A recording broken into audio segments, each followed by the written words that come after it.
Hello दोस्तों, मेरा नाम है शिवा। मैं आपको एक सत्य घटना पर आधारित हिंदी कहानी सुनाने जा रहा हूँ।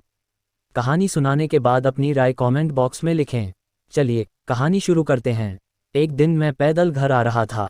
रास्ते में एक बिजली के खंभे पर एक कागज़ लगा हुआ था। पास जाकर देखा, लिखा था, कृपया पढ़ें, इस रास्ते पर मैंने कल एक 50 रुपये का नोट गंवा दिया है। मुझे ठीक से दिखाई नहीं देता। जिसे भी मिले कृपया इस पते पर दे सकते हैं। ये पढ़कर पता नहीं क्यों उस पते पर जाने की इच्छा हुई। पता याद रखा। यह उस गली के आखिरी में एक घर था। वहां जाकर आवाज़ लगाई तो एक वृद्धा लाठी के सहारे धीरे धीरे बाहर आई। मुझे मालूम हुआ कि वह अकेली रहती है। उसे ठीक से दिखाई नहीं देता। माँ जी, मैंने कहा, आपका खोया हुआ 50 रुपये का नोट मुझे मिला है, उसे देने आया हूँ। ये सुन वह वृद्धा रोने लगी। बेटा, अभी तक करीब 50 से 60 व्यक्ति मुझे 50-50 रुपये की नोट दे चुके हैं। मैं पढ़ी लिखी नहीं हूँ, ठीक से दिखाई नहीं देता।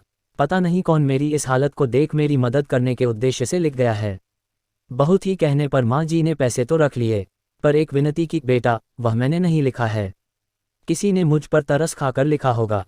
जाते जाते उसे फाड़कर फेंक देना बेटा। मैंने हाँ कहकर टाल तो दिया, पर मेरी अंतरात्मा ने मुझे सोचने पर मजबूर कर दिया कि उन 50 से 60 लोगों से भी माँ ने यही कहा होगा। किसी ने भी नहीं फाड़ा। मेरा हृदय उस व्यक्ति के प्रति कृतज्ञता से भर गया जिसने इस वृद्धा की सेवा का उपाय ढूंढा। सहायता के तो बहुत से मार्ग हैं, पर इस तरह की सेवा मेरे हृदय को छू गई। और मैंने भी उस कागज़ को फाड़ा नहीं। मदद के तरीके कई हैं, सिर्फ कर्म करने की तीव्र इच्छा मन में होनी चाहिए।